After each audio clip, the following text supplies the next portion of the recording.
mawulire gannaku kitalo nnyo nnyini ddala. Batuyambe abaana abo baveeyo bwe baba bali mu mayumba abazadde baabwe baveeyo bagulewo amayumba. Abalala basse omuntu. Omukyala gwe basse bamuyita Aisha Namasaba wali mu bitundu by'Embaale. Amasasi gavuze n'ovuga nga bano abali b'amayirungi n'ebikola bali mu kwanga babakwata. Kakati omusajja oba omuvubuka ekivuka ekikolaba era kifaananira ddala bali emyaka 39. Omukazi gwe kyasse bambi mukazi wattu teyebibadde mbadde kibeera mu Nabuyongo ward wali mu Mbale City Kisenyi Cell era ebyaddala Mawulire siga ssanyu ate nga wano andabyeko DPC weeyo amukwakulya poliisi omwogezi wa poliisi mu bitundu byeyo ng'agamba nti abavubuka bayitiridde okukola effujjo ate bayitiridde okunywa ebiragalagala obuli awo ne batuusa ku bantu obulabe n'okutuuka nti n'obumu ne bubattirawo. Kati obuzibu buliwa wano njagala okomenti ngawo.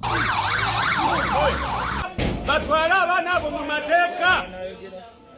Tukoye ejjogo liri waggulu tasimanyi bakanyama tasimanyi amaanyi gaabwe tetumanyi amaanyi gaabwe gava mu njaga gava mu bye banywa gava mu ki kati mulaba incitement Jojo kiri biri kujjula kati tetusobola kukumira abaana modulo nga zino mu ggwanga lwakuba tuba tetukyalina mugaso nabo.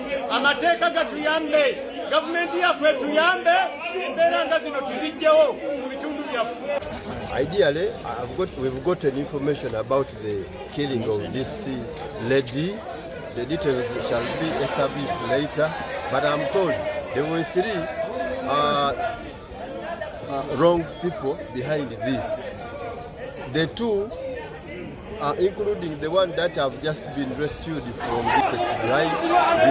As a police, I can confirm that we are investigating an individual responsibility. So if it is the son, you don't go in for the facility of that guardian or parent to destroy. So how many people have you arrested in relation to this crime? We have arrested 2. We have arrested 2 in line with this crime, but according to our information, that it is a racket. So far we have managed to pick the 2 and they are with us in our custody as the investigations are ongoing.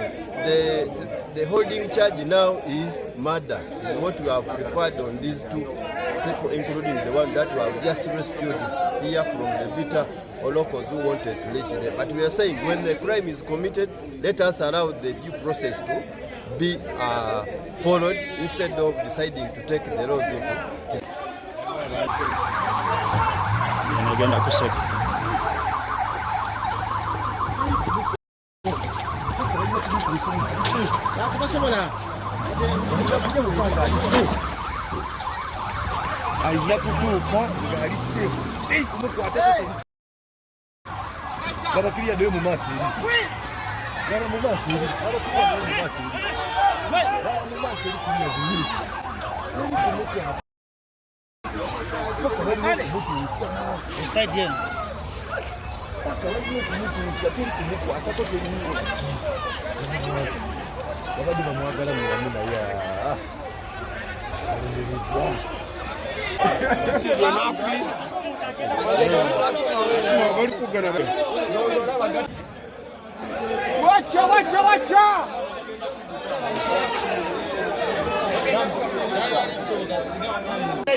Bwabanga mwali abakwatiwako mu maka gano, you opening the door and then you put the person.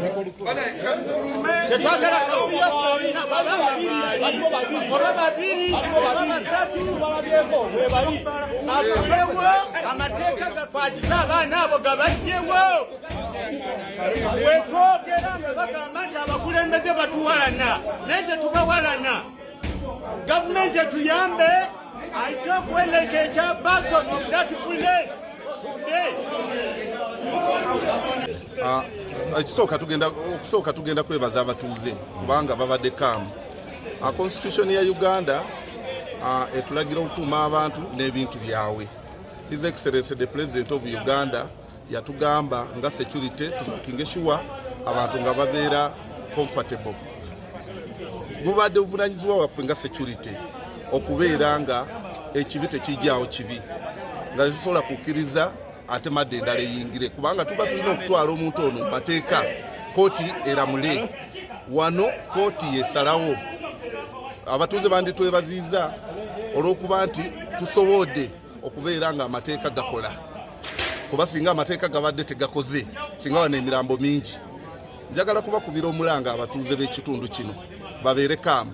N'ekirala abaana bali kukola ebintu bino yababazaala bwenyini abo yababasitula mu mbuto zaabwe ne babazaala bongere okwogera nabo kubanga ffe security tujja kukola ogwaffe okubakwata. Ekisemberayo ddala teri security gye tusobola kuteekera buli muntu mu nnyumba ye. Ffe security tuwa general bantu bonna kati nga okufa kuno okubaddewo security obadde tesobola kubeera nti bagisobola ojala ati nga nti tugenda kulwana tuute omuntu. So abantu batuwenga amawulire mangu era ngenda kwebaza oyo atukubidde amasimu mangu nnyo ne tujja ntutaasako bye mulaba ebisigaddewo. Singa tebatukubidde mangu singa zino ennyumba zonna ziri ki? Ne question is ennyumba eno yeesa omuntu oba yazimba ennyumba eno yaasa omuntu? Bano babadde bapangisa opangisa nabo nga bali innocent nga tebalina kye bamanyi. Olw'ensonga eyo ng'ofiisi ya pulezidenti tusigala nga tusaba abantu babeere kaamu bakakane wano tetugenda kuvaawo kubanga tumanyi abantu bakyalina obusungu. Tugenda kusigala wano nga tuleseewo security era omuntu teyeetantala kujja wano nti ajja kuluutinga. Omuntu teyeetantala kujja wano nti ali kujja kukozesa omukisa guno kubanga ababbi babaddewo bangi tubalabye. Ababbi babaddewo bangi nabo bagidde mu bantu bano. Omwana wange adembera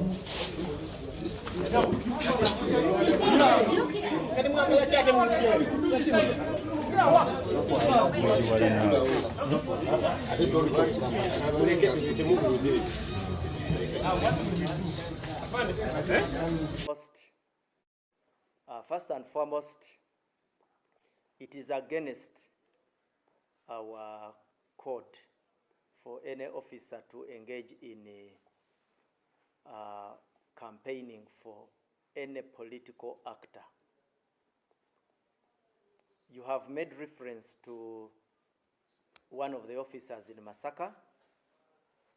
Yes, I made specific consultations about that, and there was an instruction that that matter is investigated, and on the basis of their findings, action is taken by police. So that is the briefing I can give you. Thank you very much.